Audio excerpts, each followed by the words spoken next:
WPSD Local 6, your breaking news and weather authority. This is Local 6 at 10. Now here's your 10 at 10. Your 10 minutes of nonstop news starts with Confederate flag controversy. A group puts this flag on display, much to the dismay of some onlookers. We begin tonight with the right to free speech and the right to demonstrate peacefully. It's a scenario that's playing out in McCracken County, Kentucky, as the sons of Confederate veterans begin to fly the Confederate flag on a piece of private donated land.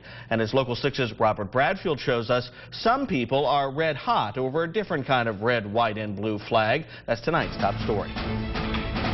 From far away, you might mistake this flag as Old Glory. But when you get closer, you can see it isn't the Stars and Stripes. This flag is against everything I stand for. In fact, it's a different kind of Stars and Stripes, and it angers Gladman Humbles. To me, this is upsetting, it's divisive.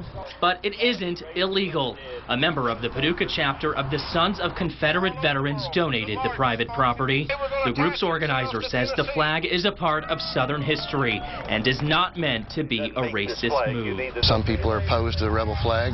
Some people aren't. You know, it's America. That's what makes us what we are. Stephen Thompson fought in the Marine Corps, and while he says he fought for the American flag, he also fought to protect free speech. That's what the United States is for.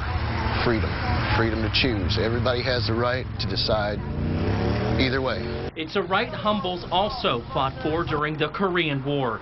He says instead of displaying a flag that represents one portion of society, why not be united and fly the flag that honors all? One man's heritage is another man's horror. And that horror, Humbles says, is playing out again. Not on the front lines, but this time on the home front. In McCracken County, Kentucky, Robert Bradfield, WPSD Local 6.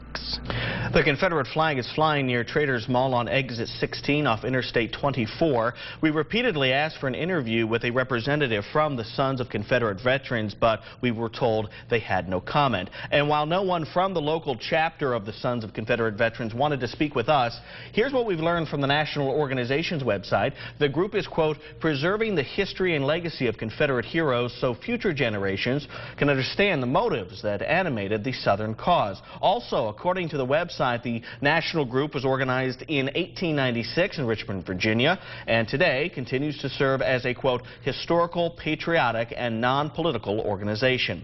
Lots of people commenting on today's flag raising on our Facebook fan page. The majority saying they don't really see a problem with it.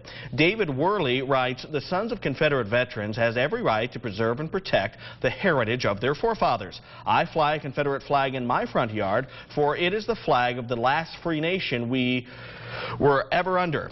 Adam McKnight says, give it up. Is it really worth it? Quit getting your feelings hurt over a flag. The flag is on private land. Who cares? If this flag isn't allowed, none of the previous flags should be allowed to fly. Zane Klein writes, thought this was supposed to be a free country. They have the right to fly the flag, so leave them alone. Kelly and Jennifer Elder wrote, what heritage? Kentucky was a neutral commonwealth. It seems to me they use the word heritage as an excuse to cover up other motivations. Remember, you can comment on this story and many others anytime. Just head to our web channel, WPSDLocal6.com, and click on Send It.